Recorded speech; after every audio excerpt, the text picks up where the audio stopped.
Hi, Alexandr.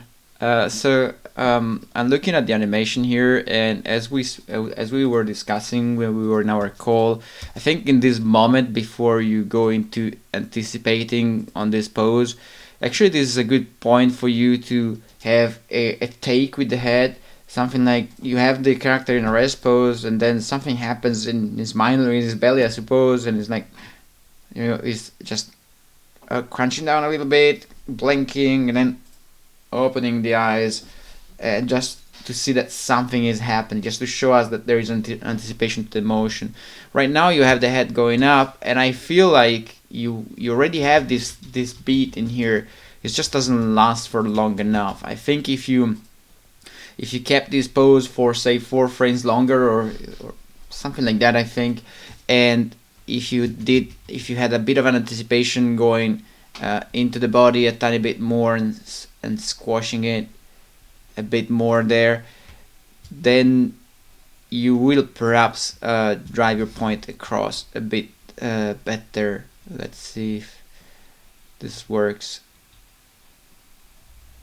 And you could even overshoot the pose and have the eyes very little there. I mean, have the eyes big but the pupils little, and then recoil and go with the eyes small and the pupils big. So you would have a little bit of an anticipation. This is a bit too much perhaps with the body. You will overshoot and have big eyes and then come down, stay there 3-4 frames for us to appreciate the beat, and then move on to the next. In here, you have the tendency at times during this animation, to begin with, this animation works, okay, but if we want to improve it, you have at times the tendency to move one control and nothing else moves. Look at this section, for instance. See, it's completely dead there.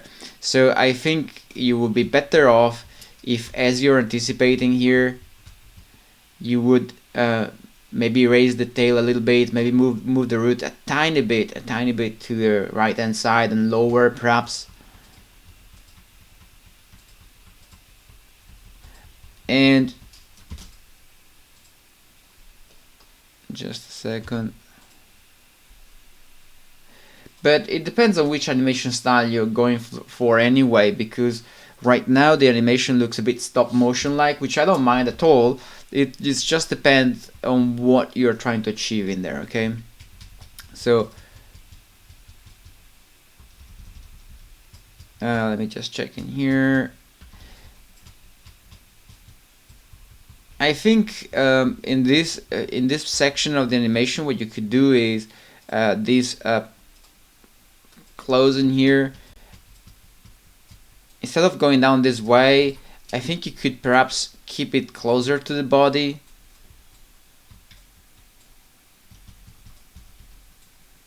So that you would draw a straighter arc to the back. You would draw a straighter arc to the back, so you would define some sort of rail, some sort of line of action, which is pointing in the direction the egg will go to. Right now you go for the lower arc, which works anyway, but I mean, maybe perhaps you can try a bit of a straighter arc there. And I feel like, I mean, I didn't notice that earlier on, so sorry about that.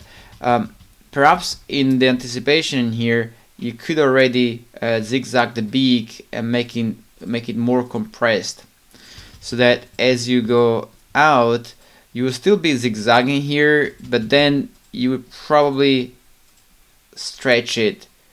Or what you can do is you can keep it zigzaggy, and then you can move the sine deformer or animate its offset out, so that the beak would also zigzag as the chicken releases the egg. That would be cool. So you can also keep it zigzagged in here, but then make the zigzag animate forward so that we see some variation there. It's a bit like when Homer Simpson burps.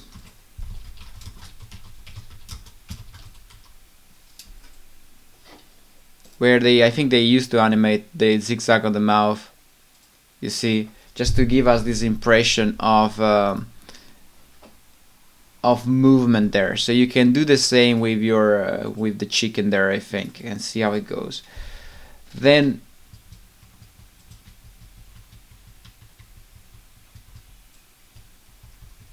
the just a second.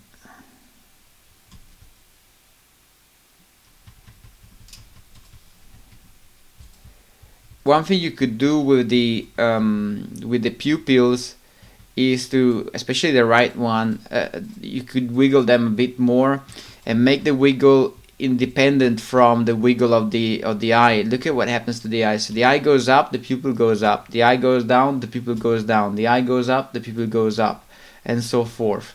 Which means that the audience will always see the pupil move with the eyes one to one.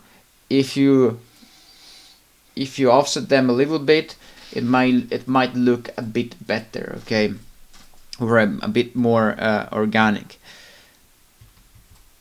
And I think in here, what you could do at 28, you could move the tail even lower there, so that in this pose the tail will be still low, and it will come up, say, a couple of frames later, and then start wiggling like you're doing now.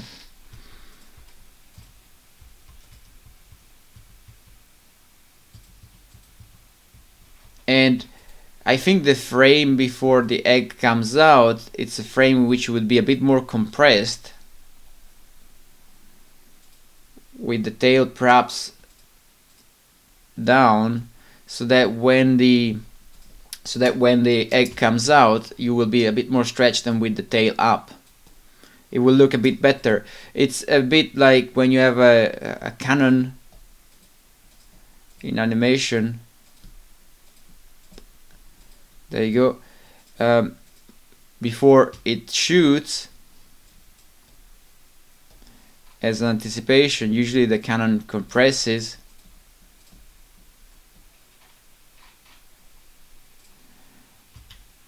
and then after it shoots, it usually stretches, or during the shoot it usually stretches. So this will be the sequence, you see. So before the egg comes out, you could try compressing and then stretch with the egg coming out. As far as the egg is concerned, I think one thing that you could do in here is avoid vertical and horizontal poses. Remember that every frame is there to tell a story, and if this is the story of a rotation, then by putting the egg perfectly vertical or near vertical, you're telling us this is the story of a stable egg. So you have to decide whether, I would probably go for the egg already rotated this way, and in here I would already rotate the egg a bit more this way, clockwise, and in here, just a second, and probably again in here I would either already rotate it this way, sorry for the drawing. Oh wait, so we have this one, so this one will become rotated that way, then this one, it could be already rotated this way. In practice I would avoid any horizontal or vertical pose altogether, at least at the beginning of this motion. And if you want to, because the problem is that it feels like the egg is, another problem is that it feels like the egg rotates around this point, but really you want, the beauty of animating an egg is that the egg rolls onto its own shape, right? So the pivot keeps changing, the pivot for the rotation keeps changing in an egg, and you really want to show that pivot changing right now. But that doesn't mean you have to animate the pivot changing, it just means you have to animate the rotation and then animate the translation to give us the impression that the pivot is changing. Because right now it still feels like it's rotating around its center a bit. The way the egg stops is quite cool. I think you could leave a couple of more frames before the cracks the crack showing up. And then I think you could compress a lot more. You could keep the compression, the compressed anticipation for a couple of frames longer, because now you go down just for one frame. And I think before breaking, you could stretch a lot more. So I think I would try for the last frame before the egg explodes to stretch it a lot more, so that maybe this is a bit too much, but more or less either this line or this line, so that when the chicken comes out, the chicken is more the size of an egg, okay? Because otherwise we kind of miss. I mean, the chicken just becomes something a bit alien there, and you can still use the little bits and bobs that you're animating the way you're doing, and then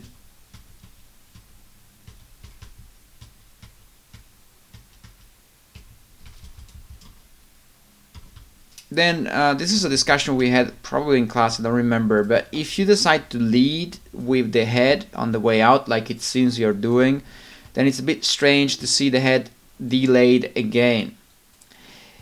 I think in here you have to make a decision, because you both like this pose and this pose, but in order for us to appreciate both poses, you either need to give us more time going up with this pose, or more time with us staying down, so that this becomes some sort of anticipation for the next motion, which is going up. I think in here it would be great if the bend were on the neck, so that the neck would be the part leading. I will try to redraw again, so that the neck was still the part leading the action. So that would make a lot more sense. If you have the back of the skull leading the action, then it's a bit strange to see that the body leaves the action. Unless, of course, perhaps one thing you could do is okay, let's try to solve this. Perhaps one thing you could do is you could have the head a bit more to the left in here, so the arc would be that way it would go up that way for the head. Because right now the head goes mainly vertically up and then turns to the left.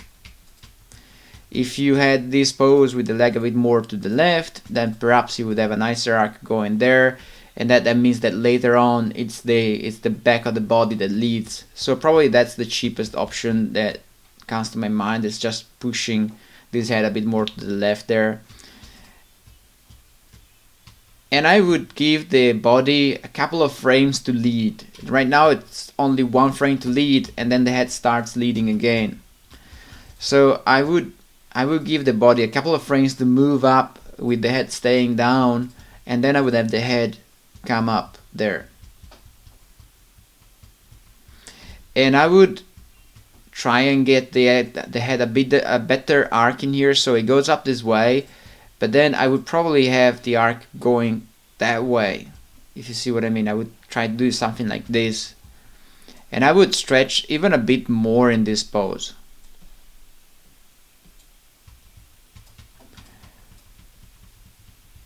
And I think we discussed it, I don't know when, I remember mentioning it.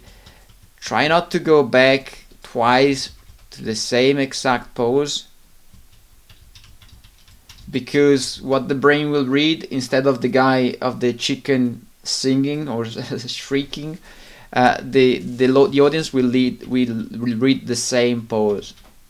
So you need to come back to a different pose in here if you want this to work. And same for this anticipation pose, okay? They need to be different, and one has to have more spacing than the other, okay? Then same thing for the wings. You can have the same poses, but if you want this animation to stand out a bit more, you want to change the poses. And in terms of body position, you don't want to go back to the same position. You want perhaps to change the position a tiny bit.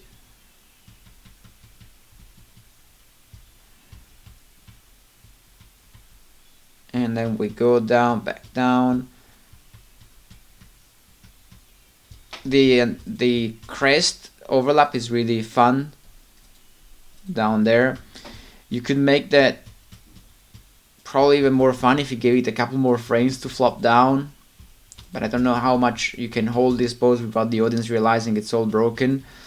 Another thing that you could do is you could either rotate the beak a lot more there, so that in those 2 frames the beak will go flat to the floor. You could also have one of the eyes still not compressed, so as you go to the next 2 frames you will have the beak going down, one of the eyes or both the eyes compressing, and the crest go down.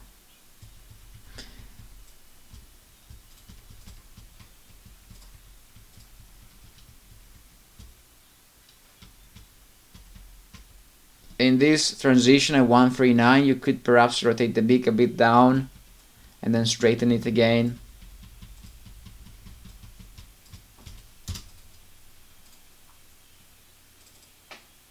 Yeah, and that's it. But as I said, the animation already works.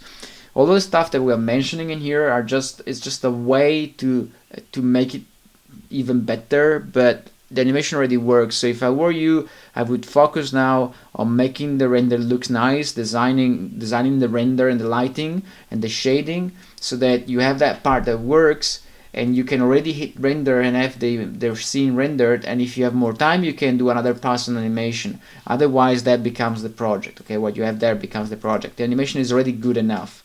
It's just that if you want to walk the extra mile, that would be a good place to this would be a good place to go. Make sure if you do this take where the head of when the chicken sobers up, so to speak, make sure that you have the eyes anticipate the motion. So I have the eyes start a couple of frames earlier than anything else, so that we keep the bird alive. Another thing you could do is you could start with the eyes, so you are thinking of your own business, and then something happens, and then you just have the eyes realizing something has happened, and then you have the realization. Okay, so there's an anticipation with the eyes, realizing something has happened, and then you have the actual realization, and then that's when you do the take with the head. Okay, but as I said, this works. I would focus on rendering and lighting and shading here, because that's something you didn't do yet, and it's part of the project you're doing. And only once that part works and you have the project under control as a whole, then I will go back to animation and tweak it. So have fun. Well done so far.